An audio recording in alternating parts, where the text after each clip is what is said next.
तो फ्रेंड्स, इस कोर्स में हम लोग देखने वाले हैं डेवऑप्स ऑन एडब्ल्यूएस। तो आगे बढ़ने से पहले हम लोग कुछ पुराने मेथड को जान लेते हैं कि पहले के समय में सॉफ्टवेयर को डेवलप कैसे किया जाता था। तो गाइस, लेट्स सपोज कि पहले क्लाइंट ने क्या किया, अपने क्लाइंट ने अपना प्रोजेक्ट दिया, उन्हें कुछ सॉफ्टवेयर डेवलप करवाना है। तो डेवलपर क्या करती थी, like let's suppose they are having let's suppose कि उन लोगों को एक सॉफ्टवेयर डेवलप करना है जिसके लिए डेवलपर को लगभग 50,000 लाइन का कोड लिखना है। तो पहले के समय में क्या होता था कि जो डेवलपर है वो ये कोड लिखती थी लगभग as like this is an example. Let's suppose उन लोग डेवलपर क्या करते थे, वो 30 दिन में 50,000 लाइन का उन लोगों ने कोड लिखा और वो लोग सॉफ्टवेयर डेवलप कर लिए। फिर उसके बाद वो क्या करते थे कि वो लोग जो कोड डेवलप हो गया, इस कोड को वो लोग टेस्टिंग टीम को भेज देते थे। अब टेस्टिंग टीम का काम क्या है, टेस्टिंग टीम टेस्ट परफॉर्म करती थी, लाइक यूनिट टेस्टिंग होती है, बहुत सारे टाइप की टेस्टिंग होती है, वो सारे टेस्ट इस पे परफॉर्म किया। एंड लेट्स सपोज कि टेस्टिंग टीम 15 दिन ले ली, इस काम को परफॉर्म करने के लिए टेस्टिंग टीम ने 15 दिन लिया। और after 15 days they have found some bug, उन लोगों को कोई इश्यू मिल गया कोड में। तो वो लोग क्या करेंगे, वो लोग फिर से इस कोड को बग के साथ डेवलपर को भेजेंगे और बोलेंगे भाई यहाँ तो बग है, तू इसे ठीक कर। अब डेवलपर का क्या है, वो लोगों ने पहले 30 डेज वेस्ट किया, उसके बाद जो 15 दिन जो टेस्टिंग टीम ने 15 दिन दिया इस काम पे, उस 15 दिन में हो सकता है डेवलपर को कोई दूसरा प्रोजेक्ट मिल गया हो। तो उन लोगों का क्या होता है, उन लोगों का माइंडसेट भी चेंज हो जाता है और उन लोग को उसके बाद ये कोड लाया गया। अब जब कोड वापस बग के साथ मिला, तो उसके बाद डेवलपर को पहले तो समझ में नहीं आता, यार 50,000 लाइन का कोड था, अब मैं कैसे फाउंड करूँ बग, कैसे क्या करूँ, कैसे रिज़ॉल्व करूँ? तो उन्हें भी करने में ये बहुत टाइम लग जाता है, ठीक है? तो लेट्स सपोज़ कि डेवलपर ने फिर से उस बग को ठीक करने में 15 डेज़ ले लिया, ठीक है दोस्तों? तो पहले डेवलपर ने 30 डेज़ लिया था, टेस्टर टीम ने 15 डेज़ लिया और उसके बाद फिर से डेवलपर ने 15 डेज़ लिया, टोटल 60 डेज़ खा चुकी है। उसके बाद क्या हुआ, फिर से वो अपने कोड को टेस्टिंग टीम के पास भेजी, फिर से टेस्टर ने उसे टेस्ट किया, उसमें उन लोगों ने कुछ दिन लिया और उसके बाद जब फाइनली टेस्ट सक्सेसफुल हुआ, तो टेस्टिंग टीम ने उसे ऑपरेशंस टीम के पास भेजा और ऑपरेशन टीम का काम क्या है, वो उसे प्रोडक्शन में डिप्लॉय कर देती है। तो गाइस, आप लोग देख सकते हो इस काम में अराउंड लाइक जैसा कि जो मैंने एग्जांपल दिया उसमें अराउंड 65 डेज लगा। ऐसे बहुत सारे ऐसे एग्जांपल है जिसमें हो सकता है 90 डेज लगता हो, 6-6 महीने लग जाते हैं। पहले ऐसा होता था। तो यहाँ क्या है, यहाँ बहुत ही ज़्यादा टाइम की बर्बादी होती है। तो इन सारे ये एक बहुत ही बड़ा इश्यू था जिसको दूर करने के लिए डेवऑप्स का जन्म हुआ। तो गाइस, डेवऑप्स क्या करता है, डेवऑप्स आपके कोड को बहुत ही फास्ट वे में, बहुत ही ईज़िली वे में वो डिप्लॉय करता है प्रोडक्शन पे। तो डेवऑप्स कैसे बना? डेवऑप्स आपको 2 शब्दों को मिलके बना है, डेवलपमेंट प्लस ऑपरेशंस। इस दोनों को मिलके डेवऑप्स बना। डेवऑप्स क्या होता है? ये आपका जो कोड होता है ना, उसको कंटीन्यूअसली बिल्ड करता है और उसे कंटीन्यूअसली डिलीवर और डिप्लॉय दोनों करता है। ये डेवऑप्स का काम है। डेवऑप्स क्या है? एक तरह से एक ऑटोमेटेड पाइपलाइन है। ये एक पाइपलाइन क्रिएट कर देता है जो कि डेवलपर से वो पाइपलाइन जुड़ा हुआ होता है ऑपरेशन टीम तक और वो उसके बीच के सारे प्रोसेस को ऑटोमेट कर देता है। गाइस, इसलिए ये बहुत ही ज़्यादा फास्टर है। अब मैं बताता हूँ ये, और ये मीन्स बेटर क्यों बेटर है। तो पहले तो मैं आप लोग को ये बता दूँ कि गाइस, कभी मत सोचना आप कि डेवऑप्स एक तरह का टूल होता है। नहीं, ये टूल नहीं है, ये इज़ जस्ट अ मेथोडोलॉजी। ये एक रूल है, ये एक मेथड है जिस जिस जिस मेथड को यूज़ करके सॉफ्टवेयर को डेवलप किया जाता है। अब डेवऑप्स के टोटल 4 फेजेज़ होते हैं। पहला होता है code, then build and test, package delivery and finally package deployment. तो अ, ये जो पहला जो फेज है, डेवलपर क्या करती है, इस फेज में कोड लिखती है और गाइस, डेवऑप्स में सबसे बड़ा फायदा है ना कि आपको याद होगा मैंने पुराने वाले एग्जांपल में क्या दिया था, डेवलपर 1 महीने तक बैठ के कोड लिखती है। यहाँ वैसा नहीं है। डेवऑप्स में क्या होता है, डेवलपर को जो कोड मिलती है, वो छोटे-छोटे चंक्स में डिवाइड कर देते हैं और लेट्स सपोज कि डेवलपर ने कोई छोटा-सा हिस्सा भी लिखा ना कोड का, वो उस वो उस छोटे से पार्ट को कमिट कर देते हैं और वो जो छोटा सा पार्ट है, वो ही बिल्ड होता है, उसपे भी टेस्ट होता है और वो भी डिलीवर होता है। ठीक है? तो गाइज़ ऐसा है, लेट्स सपोज़ कि बहुत बड़ा कोड है, उसे 10 छोटे-छोटे पार्ट में डिवाइड कर दिया और लेट्स सपोज़ कि उन्होंने एक पार्ट वाइज़ पार्ट वो जो कोड है वो बिल्ड हो रहा है, उसपे टेस्ट किया जा रहा है। तो गाइज़ उस सिचुएशन में अगर कोई बग आता भी है तो डेवलपर्स के लिए बहुत ही आसान होगा उस बग को ठीक करना, ओके? बिकॉज़ उन्हें पता है कि उस छोटे से पार्ट में ही वो इश्यू है, तो वो तुरंत ठीक कर सकते हैं। प्लस यहाँ सबसे बड़ा और फ़ायदा क्या है, उस छोटे से चंक को डेवलपर लिखती है, कमिट करती है और ऑटोमेटिकली वो जो कोड है वो क्या होता है, वो बिल्ड होके उसपे टेस्ट हो जाते हैं। तो गाइज़ इसलिए इट्स मच फास्टर। पहले जिस काम में 3-3 महीने, 4-4 महीने हो लग जाते थे, आज के डेट में वो काम आपको 1 दिन, 2 दिन, 3 दिन ऐसे होता है। तो बहुत ही ज़्यादा फ़ायदा है डेवऑप्स का। अब यहाँ क्या होता है, यहाँ जैसे डेवऑप्स में क्या हुआ कि डेवलपर ने अपने कोड को लिखा। ये जो कोड है, वह डेवलपर क्या किया, अपने कोड को उसने कमिट किया वर्ज़न कंट्रोल सिस्टम में लाइक गिटहब रिपॉज़िटरी पे अपने कोड को कमिट किया। जैसे वो कोड रिपॉज़िटरी पे गया, यहाँ जो बिल्ड एंड टेस्ट फेज़ में जो बिल्ड सर्वर होती है, वो सर्वर क्या करेगी, उस कमिट को, उस चेंजेज़ को पुल करेगी और बिल्ड करेगी। जब बिल्ड हो जाएगा फिर उसके ऊपर टेस्ट परफ़ॉर्म होगा like unit testing, integration testing और उसके बाद वो उसका फीडबैक डेवलपर को देती है कि वेदर इट इज़ फेल और पास। ओके। सो उस अगर अगर वो जो टेस्ट है वो पास हो गया तो उसके बाद उसे क्या किया जाता है, डिलीवर किया जाता है स्टेजिंग एनवायरनमेंट में। उस कोड को डिलीवर किया जाता है और once the package is delivered after that you can deploy the package on the production system. Okay. So ये एक प्रोसेस है, ये प्रोसेस फॉलो होता है डेवऑप्स के लिए और गाइज़ ये जो कोड और ये जो मैंने प्रोसेस बताया from development to production system to deployment ये सारे प्रोसेस ऑटोमेट किए जा सकते हैं डेवऑप्स में। उससे ही और ये जो ऑटोमेशन किया जाता है, उसे ही कहते हैं पाइपलाइन। मीन्स एक पाइपलाइन के अंदर ही एक पाइपलाइन एक तरह से आपको कोड से लेके इस डिप्लॉयमेंट फेज़ तक क्रिएट कर दिया जाता है और अंदर सारे के सारे चीज़ ऑटोमेटिक होते हैं। ठीक है दोस्तों?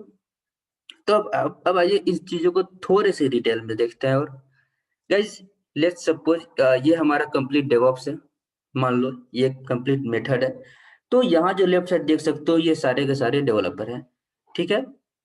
और आपका जो ये जो बिल्ड और टेस्ट फेज़ है, ये आपको बिल्ड और टेस्ट फेज़ हो गया, ये जो कंटीन्यूअस डिलीवरी है ये आपको डिलीवरी फेज़ है और ये डिप्लॉयमेंट फेज़ है।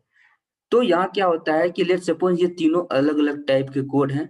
ये सारे ये डेवलपर्स इन कोड्स पे इस सॉफ्टवेयर के कोड पे काम कर रहे हैं और वो तीनों डेवलपर काम करके इस कोड को कमिट किए गिटहब में। वहाँ से कोड बिल्ड ने क्या किया गाइस, कोड बिल्ड एक टूल है, मैं इस पे आऊँगा मैं, ठीक है? तो फिलहाल आप बस इतना जान लो कि जैसे ही गिटहब में कोड पुश हुआ, वहाँ से ये जो एक बिल्ड सर्वर होता है यहाँ पे वो क्या करती है, उस कोड को पुल करती है। अब जैसे पुल किया वैसे ही कोड यहाँ पे क्या हुआ, एक बिल्ड हो गया। आप देख सकते हो सारे के सारे कोड मर्ज होकर के बिल्ड हो चुके हैं। अब वन्स इट गेट्स बिल्ड उसे टेस्टिंग के लिए भेजा जाता है। तो यहाँ क्या होता है, यूनिट टेस्टिंग और इंटीग्रेशन टेस्टिंग, जो भी टेस्टिंग उन्हें करना होता है क्लाइंट को, वो करते हैं, ठीक है? या फिर जो भी टेस्टिंग ज़रूरत होता है। उसके बाद उसका जो फीडबैक है, वो फीडबैक डायरेक्ट आपको डेवलपर को भेज दिया जाता है कि ये भाई सक्सेस कर गया या फिर फेल हो गया। अगर सक्सेस हो गया तो उसके बाद उस कोड को स्टेजिंग एनवायरनमेंट में उसे डिलीवर किया जाता है उस पैकेज को। उसके बाद देखा जाता है कि भाई यहाँ ये सही से चल रहा है या नहीं, यहाँ भी इस पे टेस्टेड परफॉर्म होते हैं। तो इस तो इस चीज़ों को कहते हैं, इस प्रोसेस को कहते हैं कंटीन्यूअस डिलीवरी, ओके? और जो कोड यहाँ से डेवलपर ने कोड कमिट किया और वो जो कोड बिल्ट होकर उस पे टेस्ट होता है, उसे कहते हैं कंटीन्यूअस इंटीग्रेशन। मीन्स जो भी कोड डेवलप हो रहे हैं, वो कंटीन्यूअसली इंटीग्रेट हो रहे हैं, ठीक है? कंटीन्यूअसली मर्ज होते हैं, बिल्ट क्रिएट होते हैं। तो उस फेज़ को कहते हैं कंटीन्यूअस इंटीग्रेशन। उसके बाद जो बिल्ट है, जो कोड है, वो जब डिप्लॉय किया जाता है स्टेजिंग एनवायरनमेंट में, मीन्स उस कोड को जब डिलीवर किया जाता है, तो उसे कहते हैं कंटीन्यूअस डिलीवरी। अब किसी-किसी सिचुएशन में क्लाइंट क्या कहती है कि मुझे बस कोड मुझे चाहिए नहीं, मुझे बस कोड डिलीवरी नहीं कराना है। मैं क्या चाहता हूँ कि उस कोड को आप ऑटोमेटिकली डिप्लॉय भी कर दो प्रोडक्शन सर्वर्स पे, प्रोडक्शन में। तो जब ये ऑटोमेटिकली प्रोडक्शन में डिप्लॉय हो जाता है, उसे कहते हैं कंटिन्यूअस डिप्लॉयमेंट। तो गाइस आई होप आप लोग समझ गए होंगे what is the difference between continuous integration, continuous delivery and continuous deployment. Guys continuous integration क्या होता है? डेवलपर ने यहाँ से कोड डाला, यहाँ यहाँ वो कोड बिल्ड हुआ, मर्ज हुआ, बिल्ड हुआ और उसके बाद टेस्ट हुआ, ये पार्ट होता है कंटिन्यूअस इंटीग्रेशन। उसके बाद उस कोड को जब क्लाइंट को हम लोग डिलीवर करते हैं, उस रिलीज को जब हम लोग डिलीवर करते हैं, उसे कहते हैं कंटिन्यूअस डिलीवरी। और अगर क्लाइंट चाहती है कि भाई आप बस डिलीवर ही ना करें, आप उसे ऑटोमेटिकली प्रोडक्शन में डिप्लॉय भी कर दें, तो उसे कहते हैं हम लोग कंटिन्यूअस डिप्लॉयमेंट। तो गाइस चलो अब हम लोग अब कंसोल पे चलेंगे और कंसोल पे चल के हम लोग मैं क्या करूंगा, एक पाइपलाइन क्रिएट करूंगा और आप लोगों को एक कंप्लीट पाइपलाइन में क्रिएट करके आप लोगों को एक बेसिक एग्जांपल के साथ समझाऊंगा कि कोड पाइपलाइन क्या है।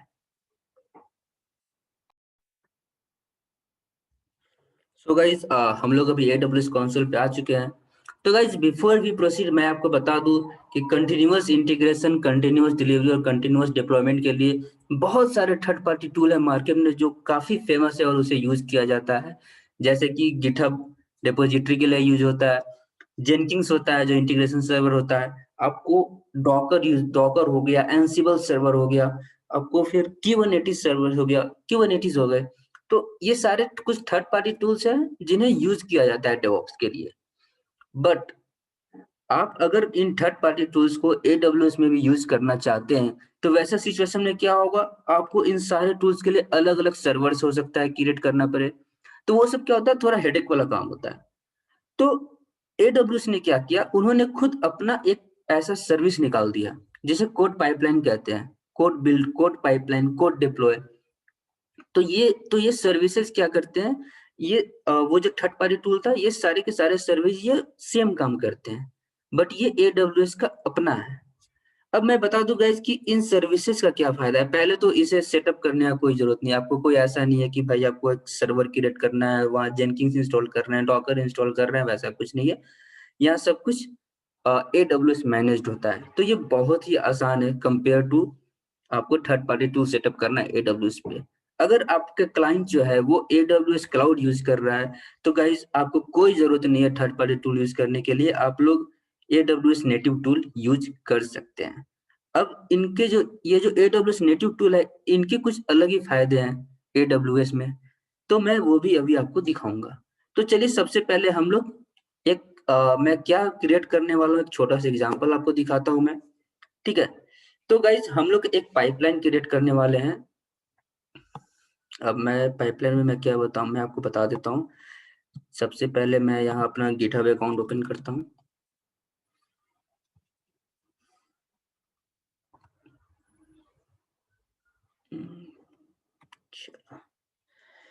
यहाँ से ये एक मेरा रिपोजिटरी है।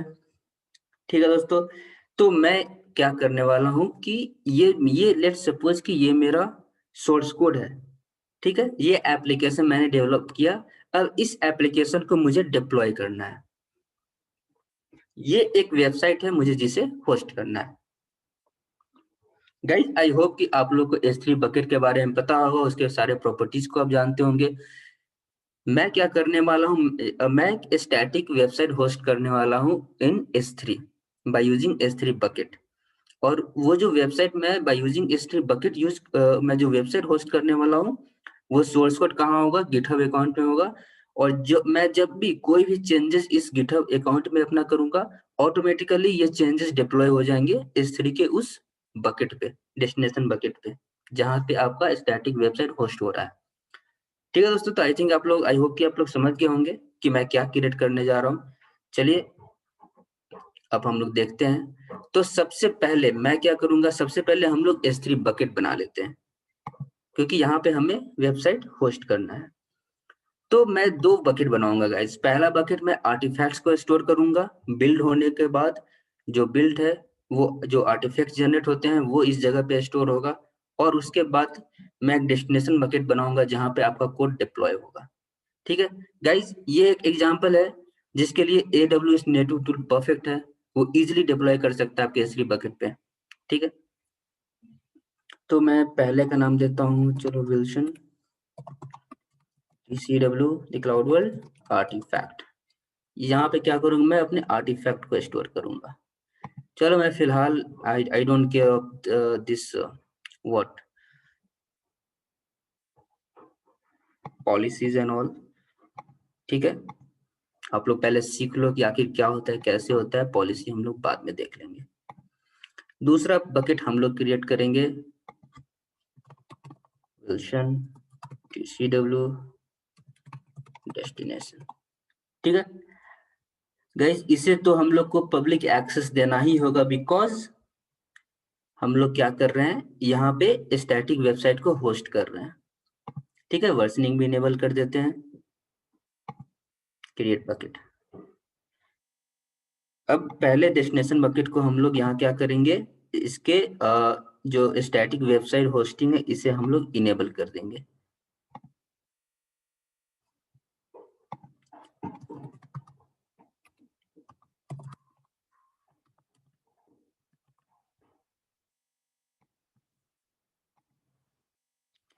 ठीक है दोस्तों, तो वर्जनिंग यहाँ पे स्टैटिक वेबसाइट हमने इनेबल कर दिया है।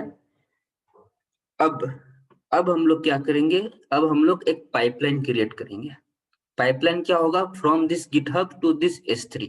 ये क्या है, ये इस S3 बकेट पे हमें डिप्लॉय करना है, तो ये हमारा डिप्लॉयमेंट हो गया और ये हो गया हमारा सोर्स।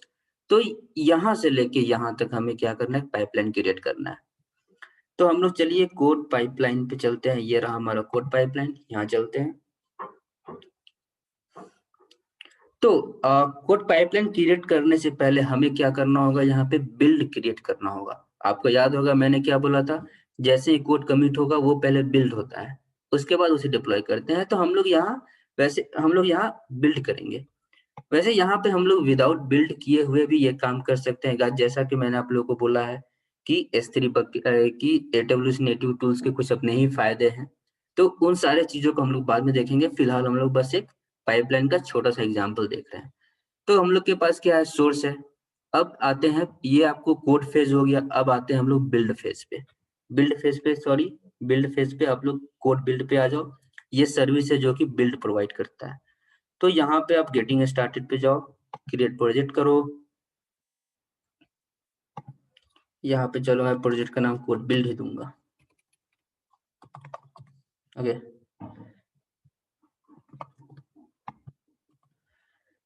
ओके, सो ये सबको मैं एज इट इज छोड़ देता हूँ, एज इट। यहाँ जो कोड कमिट है गाइज, जो हमारा सोर्स होगा वो AWS कोड कमिट नहीं होगा, वो गिटहब होगा। आप लोग देख सकते हो, हम लोग सोर्स के रूप में इतने सारे चीजों को यूज कर सकते हैं। S3 को भी यूज कर सकते हैं, कोड कमिट भी एक तरह का AWS का अपना रिपोजिटरी है। गिटहब भी रिपोजिटरी यूज कर सकते हैं, जो मैं यूज कर रहा हूँ। बिटबकेट यूज कर सकते हो, गिटहब इंटरप्राइज यूज कर सकते हो। ठीक है, जो कि बिजनेस में होता है। तो मैं क्या करूंगा, मेरे पास गिटहब अकाउंट है तो मैं गिटहब यूज कर रहा हूँ। गाइज आप कुछ भी यूज कर सकते हो। तो मेरा क्या है, एक पब्लिक रिपोजिटरी है। तो मैं यहाँ से करूंगा। और गाइज मैंने ऑथेंटिकेशन कर रखा है, इसलिए मैं अपने रिपोजिटरी को देख पा रहा हूँ। आप लोग अगर नया रिपोजिटरी क्रिएट करते हो तो आप लोगों को पासवर्ड एक बार यहाँ देना होगा। ठीक है, ये मेरा बकेट है, मैं यहाँ पे आया और ये सबको आप एज इट इज छोड़ दो। सोर्स ठीक है, गिटहब चलो सही है। ये repository in my GitHub account चलो ले लिया मैंने। सोर्स वर्जन कुछ नहीं, git clone all good status, target URL, rebuild every time, कोई जरूरत नहीं है। मैनेज्ड इमेज, गाइज यहाँ पे क्या होता है ना, हमें बिल्ड सर्वर, जो ये बिल्डिंग के लिए जो सर्वर यूज करता है उसके इमेज को सिलेक्ट करना होता है। आप जैसे कि आप थर्ड पार्टी टूल में जब जेनकिंग्स यूज करोगे तो जेनकिंग्स भी इंटीग्रेशन के लिए यूज होता है, बिल्ड आर्टिफैक्ट को बिल्ड करने के लिए यूज होता है। तो वो भी एक सर्वर पे इंस्टॉल किया जाता है। ठीक उसी तरह यहाँ ये जो बिल्ड है ये भी एक सर्वर यूज करता है। ठीक है, तो यहाँ ऑपरेटिंग सिस्टम मैं लाइनक्स ले लेता हूँ, आप कुछ भी ले सकते हो, ubuntu भी ले सकते हो, विंडो भी ले सकते हो। Run time standard, guys image it will be good to select always latest image. Okay, new service role मैं क्रिएट कर रहा हूँ। चलो, सर्विस रोल क्या है? Code build service role. Guys याद रखना ये नाम, बिकॉज हमें आगे इसका यूज आने वाला है। ठीक है, मैं बताऊंगा कब कैसे। ओके, ये सब मुझे कुछ भी चेंज, गाइज आप चाहो तो यहाँ पे एक वीपीसी भी असाइन कर सकते हो कि आप ये आपके पर्सनल वीपीसी में ये बिल्ड सर्वर रन करे, बट मेरा ऐसा कुछ नहीं है, मैं बस नॉर्मली आपको ये कर रहा हूँ। ठीक है, बिल्ड के लिए ये बिल्ड स्पेक फाइल यूज करने वाला है। गाइज बिल्ड स्पेक फाइल मैंने यहाँ रखा है। मैं आपको चलो बिल्ड स्पेक फाइल समरी में छोटा सा मैं ये बता दूं कि जो कोड बिल्ड है वो आपको, जब आपका कोड बिल्ड करेगा ना, तो वो बस ये फाइल देखेगा कि इस फाइल के अंदर क्या कंटेंट है, उसे बाकी चीजों से कोई मतलब नहीं, इस फाइल पे क्या कंटेंट है। मैंने इस फाइल पे एक्चुअली कोई भी कंटेंट नहीं रखा है, मुझे बिल्ड करने की कोई जरूरत नहीं है, बिकॉज मेरा जो ये कोड है ना, ये जो वेबसाइट है, इसका कोई भी डिपेंडेंसीज नहीं है। ठीक है, कोई भी डिपेंडेंसीज नहीं है, ये बस मुझे कोड यहाँ से कॉपी करना है और S3 में पेस्ट कर देना है। तो कोई डिपेंडेंसीज नहीं है, इसलिए मैंने यहाँ कोई भी कमांड नहीं देखा। आप लोग देख सकते हो, मैंने बस इको कमांड दिया है, उसके अलावा कोई भी दूसरा कमांड नहीं है। और ये कमांड है आर्टिफैक्ट को ये आर्टिफैक्ट स्टोर करने के लिए। ठीक है दोस्तों, तो आप लोग सोच कर होंगे कि भाई जब कुछ करना ही नहीं है तो हम लोग यूज क्यों कर रहे हैं? बिकॉज गाइज मुझे आप लोग को कोड बिल्ड शो करना है। ठीक है, बिल्ड फेज शो करना, और बिल्ड फेज है तो आपको आपके पास बिल्ड स्पेक फाइल होना चाहिए। चलो, अब हम लोग यहाँ क्या करेंगे? यूज ए बिल्ड स्पेक फाइल आर्टिफैक्ट्स। यहाँ हम लोग नो आर्टिफैक्ट देते हैं, हम लोग बिल्ड स्पेक में ऑलरेडी दे चुके हैं। क्लाउड वॉच लॉग्स गाइज बहुत जरूरी है, आप लोग जब भी आप लोग भी करना, सेटअप करना, या क्लाउड वॉच लॉग्स जरूर इनेबल करना, मैं बताऊंगा क्यों। क्रिएट बिल्ड प्रोजेक्ट, तो हमारा बिल्ड क्रिएट हो चुका है। अब हम लोग क्या करेंगे? पाइपलाइन क्रिएट करेंगे from this GitHub to S3। In between there will be a code build also. चलो, हमारा तो ये क्रिएट हो चुका है। अब यहाँ से हम लोग गेटिंग स्टार्टेड पे पाइपलाइन में जाओ, आप यहाँ से कोड पाइपलाइन, क्रिएट पाइपलाइन, और पाइपलाइन के यहाँ नाम दे देते हैं। पाइपलाइन का नाम भी हम बस पाइपलाइन ही देंगे। गाइज यहाँ भी न्यू सर्विस रोल करते हैं, इस सर्विस रोल को भी आप लोग ध्यान में रखना। चलो, ये जो है आर्टिफैक्ट स्टोर कस्टम लोकेशन कर देते हैं। कस्टम क्या है हमारा? Wilson TCW artifact. ठीक है, जो की है वो AWS मैनेज्ड की हम लोग यूज करेंगे। ठीक है, अब ये आता है सोर्स। गाइज हमारा सोर्स क्या है? गिटहब। गिटहब को यहाँ से हम लोग कनेक्ट कर लेंगे। गाइज मैंने ऑलरेडी पासवर्ड दे रखा है, इसलिए मुझे कोई भी इशू नहीं होगा। ठीक है, आप लोगों को पासवर्ड देना होगा। रेपोजिटरी चलो हम लोग सेलेक्ट कर लेते हैं, ये रेपोजिटरी है, मेन ब्रांच। अब यहाँ देख लो, यहाँ दो ऑप्शन है, GitHub webhooks, AWS code pipeline. तो गाइज ये रिकमेंडेड है, बिकॉज आप जब भी गिटहब में कोई भी चेंजेस कमिट करोगे, ये ऑटोमेटिकली उसे डिटेक्ट करके आपके पाइपलाइन को रन कर देगा। नेक्स्ट आ जाओ। अब ये बिल्ड स्टेज है, तो गाइज मुझे बिल्ड करना है। अगर हम चाहते तो स्किप भी कर सकते हैं, क्योंकि आप लोग इस सिचुएशन में हम लोग कर सकते हैं, बिकॉज हमें कुछ बिल्ड नहीं करना, हमें बस फाइल्स को कॉपी पेस्ट करना है, तो वो डायरेक्ट डिप्लॉय स्टेज पे भी हो जाएगा। बट मुझे आपको बिल्ड फेज शो करना है, इसलिए मैंने ऐसा किया। तो आप लोग देख सकते हो, मैं या तो कोड बिल्ड यूज कर सकता हूँ या फिर जेनकिंस भी यूज कर सकता हूँ। आप चाहो तो जेनकिंस भी सर्वर पे यूज कर, आप जेनकिंस भी इंस्टॉल कर लो, उसे यहाँ पे ऐड कर दो। बट मैं AWS नेटिव टूल्स आपको दिखा रहा हूँ, तो मैं AWS कोड बिल्ड पे आऊंगा। गाइज जो कोड बिल्ड है, कोड पाइपलाइन, ये सारे रीजनल सर्विस हैं। ओके, ये बात ध्यान में रखना, ये ग्लोबल नहीं, रीजनल सर्विस है। ये प्रोजेक्ट मैंने अभी क्रिएट किया था। कोई भी इन्वायरमेंट वेरिएबल नहीं चाहिए हमें। बिल्ड टाइप इज सिंगल, तो यहाँ से चलो नेक्स्ट कर लेते हैं। अब गाइज डिप्लॉय देख लो। गाइज मैंने आपको बताया था कि AWS नेटिव टूल्स के बहुत सारे फायदे आप देख सकते हो। ठीक है, आप लोग यहाँ पे कहीं किसी भी, आप लोग इन सारे के सारे चीजों पे, जैसे आप S3 पे डिप्लॉय कर सकते हो, ECS पे ब्लू ग्रीन डिप्लॉयमेंट कर सकते हो, ये कंटेनर सर्विस है, ब्लू ग्रीन डिप्लॉयमेंट कर सकते हो। आप लोग इलास्टिक बीनस्टॉक पे कर सकते हो, AWS कोड डिप्लॉय सर्विस को यूज कर सकते हो डिप्लॉय करने के लिए। क्लाउड फॉर्मेशन है, IAC आपको इंफ्रास्ट्रक्चर एज ए कोड, सो बहुत सारे फायदे हैं आपको AWS नेटिव टूल्स को यूज करने के लिए। गाइज मैं बता रहा हूँ, अगर आपको AWS पे डेवऑप्स यूज करना है, तो चाहे तो जब perfect way to use DevOps on AWS is to use AWS native services, AWS managed services. ठीक है दोस्तों, अब यहाँ पे मैं Amazon S3 सेलेक्ट करता हूँ। हमारा डिप्लॉयमेंट कहाँ होना है? विल्सन TCW डेस्टिनेशन पे। एक्सट्रैक्ट फाइल बिफोर डिप्लॉय, ये अनजिप कर देगा आपको। ठीक है, एडिशनल कॉन्फ़िगरेशन। अब ये जो मेरा वेबसाइट है उसमें मैं पब्लिक रीड राइट लगा देता हूँ। Okay, next. यहाँ से आप रिव्यू कर सकते हो एंड क्रिएट पाइपलाइन। गाइस, जैसे ही पाइपलाइन क्रिएट होगा ये रन करने लगेगा। तो friends, this thing like this pipeline may take some time, like I think ये 2 से 3 मिनट लेगा, तो मैं तब तक के लिए वीडियो पॉज कर देता हूँ। जब ये पाइपलाइन रन कर जाएगा तो मैं वीडियो फिर रिज्यूम करूंगा।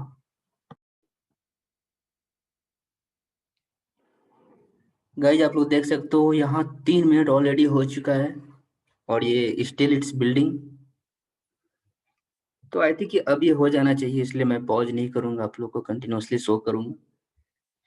और आप लोग देख सकते हो जैसे डिप्लॉय फेज अभी तक रन भी नहीं किया। गाइज, ये जो पाइपलाइन जब आप क्रिएट कर लेते हैं ना, तो ये देखो आप लोगों को इजिली यहाँ से आप लोग देख सकते हो कैसे काम हो रहा है। सबसे पहले क्या हुआ? सोर्स, आप लोग देख सकते हो गिटहब है, सोर्स से कनेक्टिविटी हुआ।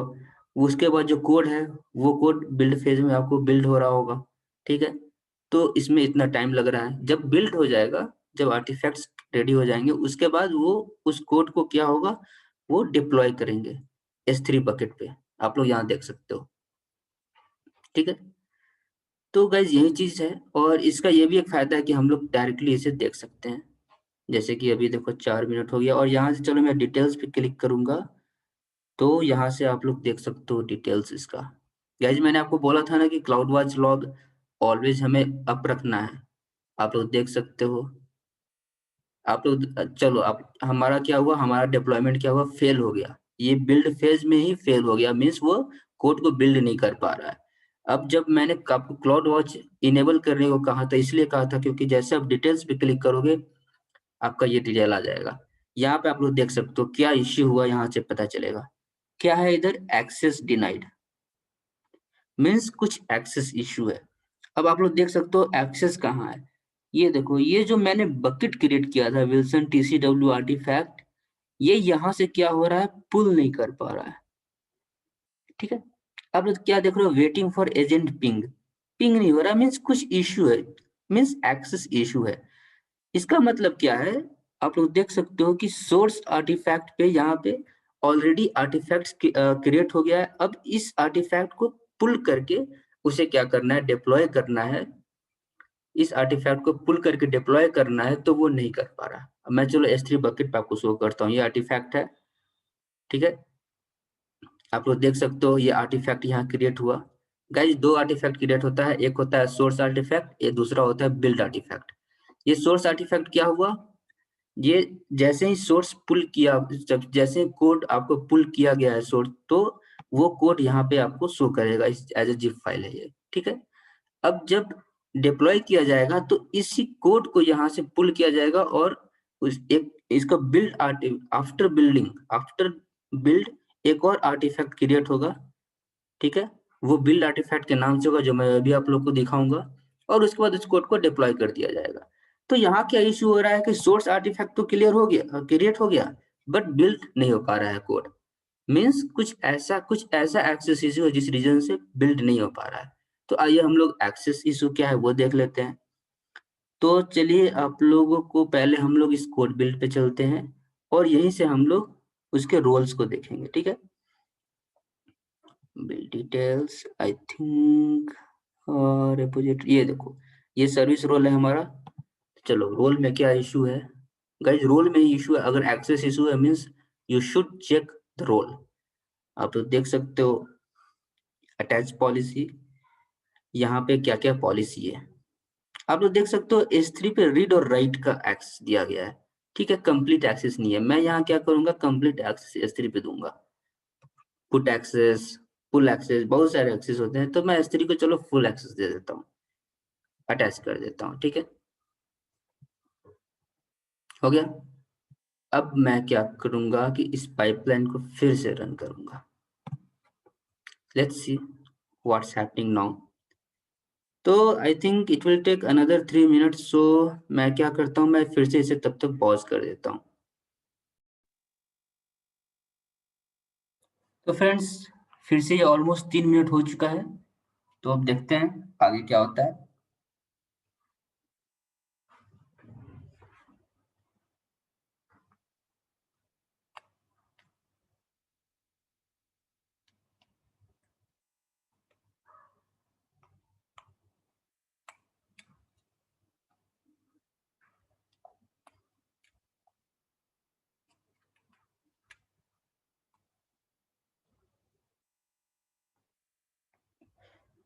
4 मिनट हो गया। देखता हूँ भाई क्या सिचुएशन है, इस बार फेल तो नहीं होगा।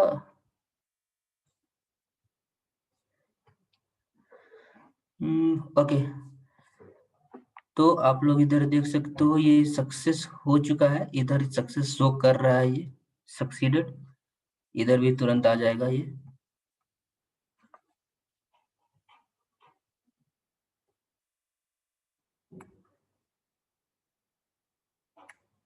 जैसे कि आप लोग देख सकते हो इधर भी ये शो कर रहा है स्टेज बिल्ड सक्सेसफुली रिटायर्ड। कुछ स्टक तो नहीं हो गया, मैं रिफ्रेश करता हूँ एक बार।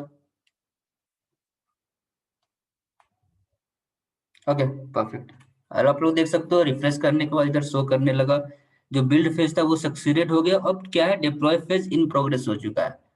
जो बिल्ड फेज है वो सक्सेस हो चुका है। अब देखो डिप्लॉय फेज चल रहा है। आप लोग चलो मैं यहाँ पे अब कोड बिल्ड के मैं लॉग्स में शो कर देता हूँ। आप लोग देखो यहाँ से आराम से डाउनलोड हो गया सोर्स। जो भी स्टेप्स फॉलो किए वो सारे के सारे स्टेप्स यहाँ मेंशन्ड है, आप लोग देख सकते हो। ठीक है। अब देखो जब वो डिप्लॉय कर रहा है मीन्स आपका जो कोड है, बकेट किधर है, इस बकेट में मैंने बोला था आपका कोड भी शो करेगा। एक सोर्स कोड होगा, एक सोर्स आर्टिफैक्ट होगा, एक बिल्ड आर्टिफैक्ट होगा। तो आप लोग देख सकते हो सोर्स था, अब बिल्ड आर्टिफैक्ट भी रेडी हो गया है। और ये बिल्ड आर्टिफैक्ट रेडी हो गया, अब इसके बाद कोड पाइपलाइन क्या है वो डिप्लॉय करना स्टार्ट कर दिया। आप लोग देख सकते हो डिप्लॉयमेंट भी सक्सीडेड हो चुका है। मीन्स अब हमारा जो वेबसाइट है वो रन करेगा। चलो देखते हैं, पहले हम लोग बकेट पे चलते हैं। चलो ये हमारा डेस्टिनेशन बकेट है, आप लोग देख सकते हो। ये देखो सारे के सारे फाइल्स डेस्टिनेशन बकेट में आ चुके हैं। अब चलो हम लोग प्रॉपर्टीज में जाते हैं और यहाँ से देखते हैं हमारा वेबसाइट रन कर रहा है या नहीं। Just click on the link and see, हमारा वेबसाइट सक्सेसफुली डिप्लॉय हो चुका है। मीन्स हमारा जो पाइपलाइन है वो काम कर रहा है। अब चलो आपको मैं कुछ चेंजेस करके दिखाता हूँ। मैंने क्या बोला था कि CI/CD क्या है, जो डेवलपर है वो कोड में चेंज करेगा और वो ऑटोमेटिकली प्रोडक्शन में डिप्लॉय होगा। तो ये हमारा प्रोडक्शन है जहाँ पे ये वेबसाइट डिप्लॉय हो चुका है। चलो मैं सोर्स कोड में थोड़ा सा कुछ चेंज करता हूँ, index.html में चेंज करते हैं। तो मैं क्या करने जा रहा हूँ, ये जो नाम है द क्लाउड वर्ल्ड इसे मॉडिफाई करने जा रहा हूँ। ठीक है, तो नीचे आते हैं। किधर गया,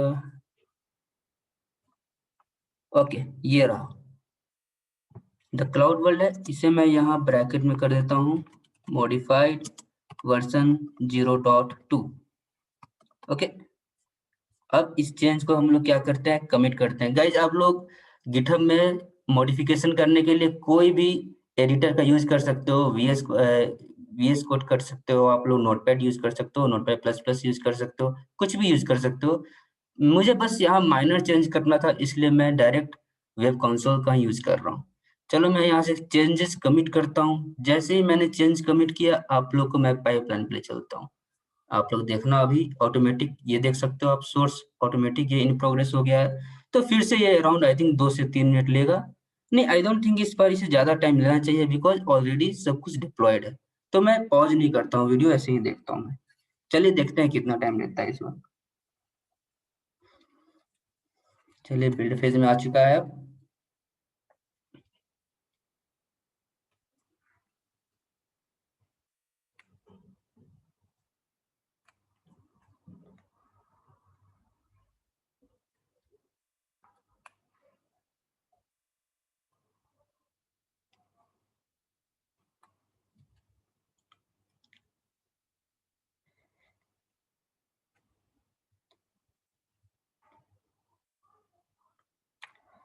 चलो गाइस, लगता है इस वक्त फिर से ये टाइम ले रहा है, तो मैं काम कर देता हूँ, मैं पॉज कर देता हूँ। मैं नहीं चाहता कि आप लोगों का टाइम बर्बाद हो। ठीक है, तो मैं थोड़ी देर पॉज कर ही देता हूँ। आप लोग देख सकते हो यहाँ पे अभी तक मैं क्लाउड वॉच इवेंट देख भी नहीं पाऊंगा। Cloud watch logs still in progress. चलो मैं पॉज कर ही देता हूँ।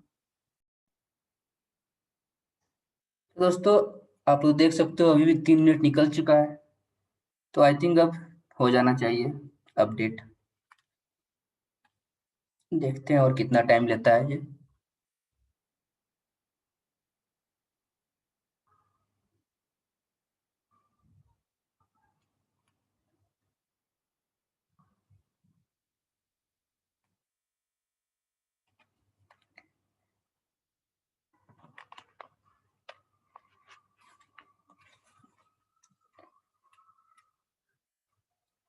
4 मिनट ऑलरेडी हो चुका है। डिटेल्स हम लोग यहाँ देख सकते हैं। आई थिंक ये डिप्लॉय हो गया है। चलो मैं देख लेता हूँ इधर। अच्छा, इन प्रोग्रेस ही है, बट अभी तक ओके, अभी तक लॉग आया भी नहीं है कुछ। ओके, आप लोग देख सकते हो ये सक्सीडेड हो चुका है।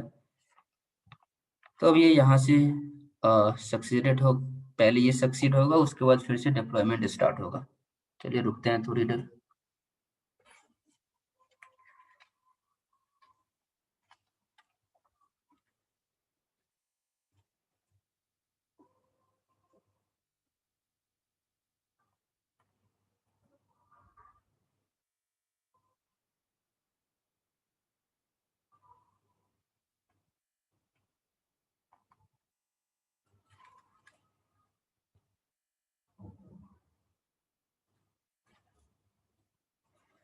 चलिए तब तक हम लोग S3 बकेट में चल के देख लेते हैं कि वहां का क्या सीन है। ठीक है, जो हमारा जो अभी आर्टिफैक्ट बिल्ड हुआ है अभी, ये क्या है अभी। तो गाइज अभी आप लोग देख सकते हो, जो मैंने सोर्स आर्टिफैक्ट अभी जस्ट जो बिल्ड हुआ है वो ये वाला है। ठीक है, मीन्स आप जितनी बार भी बिल्ड ट्रिगर होगा ना, उतनी बार उसका एक नया आर्टिफैक्ट इधर क्या होता है, क्रिएट हो रहा है। आप लोग देख सकते हो अभी ये वाला इसका आर्टिफैक्ट क्रिएट हुआ है। ये देखते हैं अभी। ओके, अभी भी ये इन प्रोग्रेस ही है। रिफ्रेश करके देखें क्या।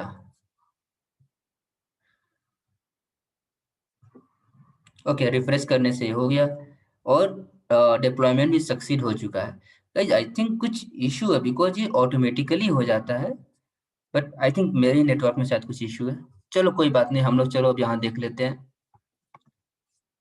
यहाँ रिफ्रेश करते हैं और आप लोग देख सकते हो ये क्या है, कोड मॉडिफाई हो चुका है। मीन्स हमारा जो पाइपलाइन है वो बिल्कुल सही काम कर रहा है। तो गाइज आई होप कि आप लोगों को CI/CD पाइपलाइन, डेवऑप्स ये सब अच्छे से समझ में आ गया होगा। अगर आपको मेरा ये लेक्चर अच्छा लगा तो प्लीज सब्सक्राइब कीजिए, लाइक कीजिए।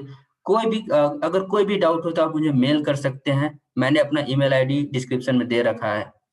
Thank you so much guys, bye bye.